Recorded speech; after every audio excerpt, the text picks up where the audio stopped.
Hello guys, welcome back to my channel. So guys, in this session I'm going to cover one of the very interesting concept of Angular, that is data binding. So let's see what is data binding here. Guys, data binding is the two-way process. Then let's understand the what is two-way process here. It can both send and receive the data. What does mean both send and receive the data? That means if you change something, like when you change something in your view, then model updated automatically and vice versa. Okay, that means when you change something on your UI part, okay, then it updated, then that backend will get updated automatically. Okay, and when you update something at backend, then UI get updated automatically. That means vice versa. This is the two-way process. Okay, when you update UI, then automatically backend will get updated, and when you update backend, then automatically UI get updated. So that is two-way process. Okay, then question is that how to use this data binding here. Okay, so how to use this data binding in Angular here. So before going ahead, let's discuss the what data structure or what is the pattern Angular uses. Okay, Angular is nothing but a collection of component. Okay, Angular is nothing but a collection of component. So it uses the collection of component, and each component having a three files. Suppose I want to design one profile page here. I want to design one profile page. Then to design that profile page, I need one HTML file. Okay, I need one TS file, and to perform some event, to perform some database call, I need TS file. Okay, TS is a superset of a JavaScript, guys. Don't get confused here. Now, each component having a each component having these three main files. Okay, this file is required here. Now, let's see how this file getting interacted. Okay, mainly the TS file having configuration, that in that configuration, so these two files are like registered or configured, we can say. That HTML file get configured in TS file, and that profile component.css file get configured here. Okay, now when you run this component, whole component, this all that profile.component.html, then profile.component.css will get rendered on UI. Okay, now let's see the flow. What is the flow here? Okay, whenever we update, okay, suppose, so this is the structure, like when we display it, when we write some coding at HTML site. Okay, and when we do some event handling here. Okay, so that call take by the TS file, and here whatever CSS return we here inside this file, so those get applied on that HTML content. Okay, so this is a specific, so this will increase the readability. Suppose I want to create one component which is represent the header of my application, then I can create another component, and where I can write the header related code. Now I want to design some profile page, setting page. So for those I can separate those things in a component wise. Then I can easily go there, I can easily update, I can easily maintain. So these all things, all advantages will get by using this design pattern. Now let's go ahead and let's understand the practical thing, like what is the data type and what are the type, like what is the data binding and what are the type of data binding. So we understand here, like what is the data binding here. So the data binding is nothing but your two-way process, so both can send and receive the data, correct? Now let's see the what are the type of data binding here. There are two type of data binding. First is the one-way data binding. So in one-way data binding, so only, okay, only like, so one-way data binding is nothing but like view can communicate with a TS file or component file. Okay, this TS file is nothing but your component file, and component file can communicate with your HTML file. Okay, but in vice versa, they are not doing anything. Like simultaneously the TS file is communicating with the HTML and HTML file is communicating with the TS. So that is not possible in a one-way file, one-way data binding. Now let's see the practically how we can perform the one-way data binding here. So let's take one first type, that is interpolation. How we can do interpolation? Okay, so to perform the interpolation data binding, okay, to perform the interpolation data binding, let me add under the h1 tag. Then we can easily identify this is the interpolation. Okay, now how we can do this interpolation data binding here? So we can use this syntax. Okay, we can use this two open curly braces, two close curly braces, and under that we have to write property name. Okay, we have to write the property name. Property name is nothing but your, okay, property name is nothing but your variable name. So that we declare under the component in your app component. Now I have declared this app, the title as a property. Now if I add this title here, okay, and let me just save these files, and let me go to the browser. See, you can see difference here. So that title getting rendered on your UI, title getting rendered on your UI, correct? So what is the value of a title? Title property value is a app. So that app getting rendered on UI by using this interpolation. Okay, now let's see the another one. What is the property binding? Okay, what is the property binding here? Let me copy this one and let me paste it under the h1 tag, and let me give some break. Okay, okay, now let's see the how we can perform the property binding. Then property binding means we can do like, let me write one button here, that is button, and let me bind the property for the one of the attribute of a button tag, that is the disable. Okay, disable is a attribute.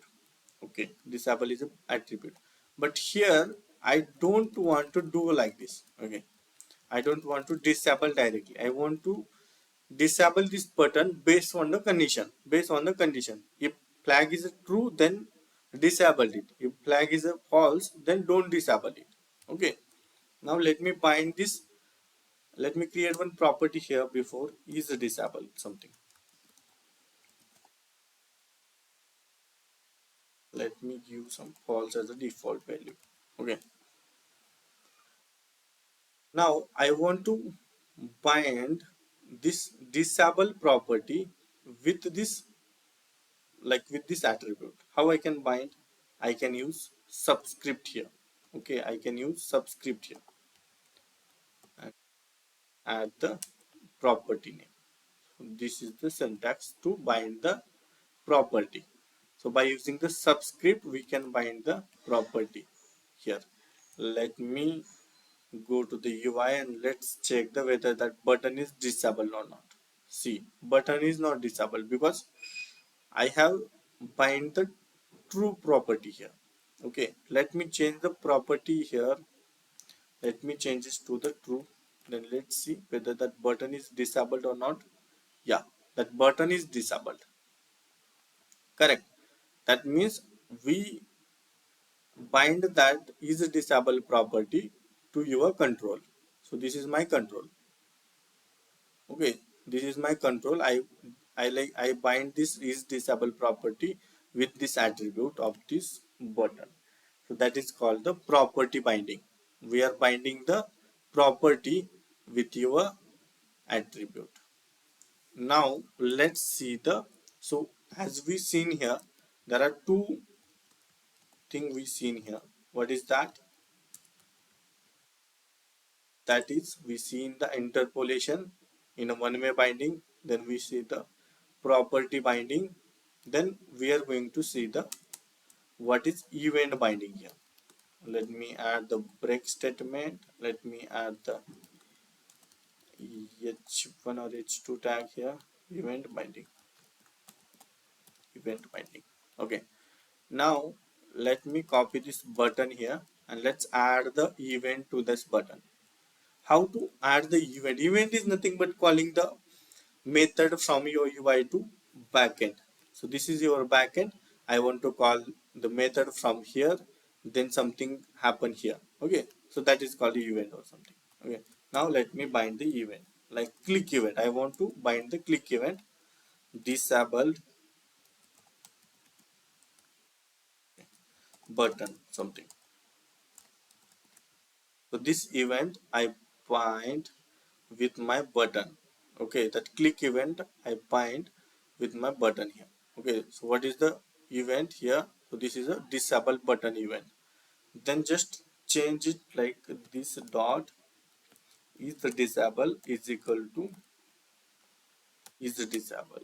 Let me disable, sorry, this dot is disable, just give the reverse. Okay, reverse of the disable property. Suppose I make it here false. Okay, I make it here false, and when I click here by using this event, okay, by using this event, then this button get disabled. This button get disabled here. Let me go to the UI and let me click here. See, button getting disabled. If I click here, now you can see that this button is enabled. Click here, disable, enable, disable, enable. That means what it do, it will it will change that property, is disable property. That's why UI get updated and that button will get like button get disabled. Okay, so by using this event binding. Okay, so this is the one-way binding types. Now I want to show you like what is the two-way binding. Two-way binding means, so when you change something at UI, that get reflected on your backend, and when you change something at backend, okay, when you change something at backend, that will get reflected on your UI. Now let me add one input box here, sorry, input field, and let me bind the like one two-way event, sorry, two-way binding. How to perform the two-way binding? See, I'll show you the difference how to perform the two-way binding and how to perform the one-way binding. How we can know like if this is a one-way or this is a two-way. Okay, let me add the first close round braces close and let's give the text. Okay, now text is our property. Let's declare one property text, that is nothing but your string type. I am in component something. Okay, see, and let's print this text below this by using the interpolation, so we can see the difference here how we can text.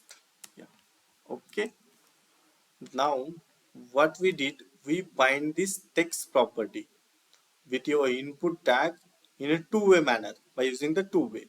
Then how we can know this is a two-way binding? Okay, see, for the one-way binding we use this. For the event property binding, what we use subscript. Okay, then for the event binding, what we use here, we used like round braces. How this like property binding works? This property binding works like when we update something at backend, then it will get reflected on your UI. That is called backend to UI one-way binding. Then if you can see, when you perform something or click on something UI, then backend will get updated. That means UI to backend. Correct. So that is a vice versa. both properties are working. Correct. Property binding is like backend to UI, like, and what is the use of a event binding that perform the UI to backend. Now I want to perform both. I want to perform both, like simultaneous, like backend to UI and UI to backend. How I can perform, like how we declare the backend to UI, that we use the subscript.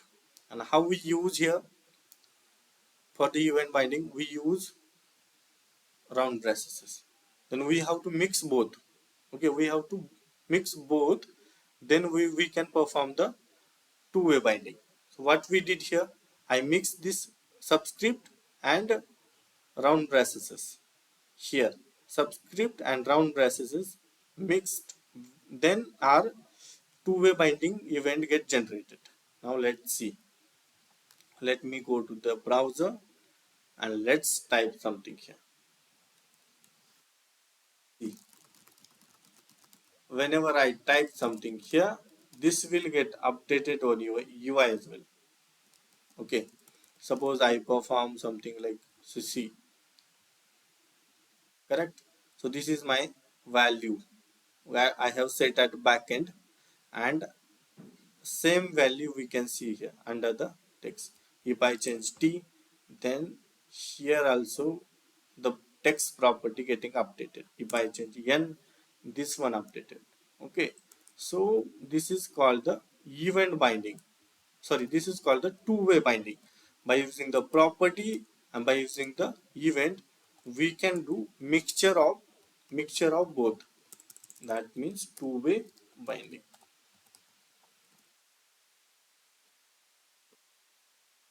Now the term is like, what we understand here, by using this subscript, what we can perform the property binding. Okay, okay. Like property binding, how works? Property binding works backend to UI.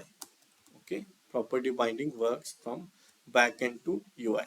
Now we use this round braces to perform the event binding. Okay, to perform the event binding here. Now what is the workflow of a event? That is UI to backend. Okay, and mixture of both will generate the two-way binding. Mixture of both will generate the two-way binding.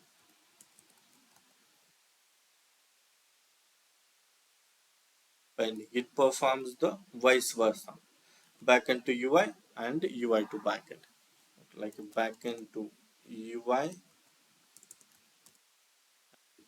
to backend. So this is called property binding, guys. So let's understand with the practical as well here. So as I mentioned, these all things you can do your like these practical things at your end as well, and understand the concept, what is the property binding, what is event binding, and what is a two-way binding here. So this property and event and interpolation, these are the these are the one-way binding type, and this is the two-way binding how we are performed here. This is the syntax of your interpolation. Okay, this is syntax of your interpolation. So by using this curly braces, we can perform the interpolation. So this works from backend to UI. So we can update UI from the backend. Okay. So we can set the backend values or properties at the UI by using the interpolation. So we can bind the property, we can bind the event, we can bind the two-way. So this is how the property binding works. Thank you guys. Thanks for watching this session.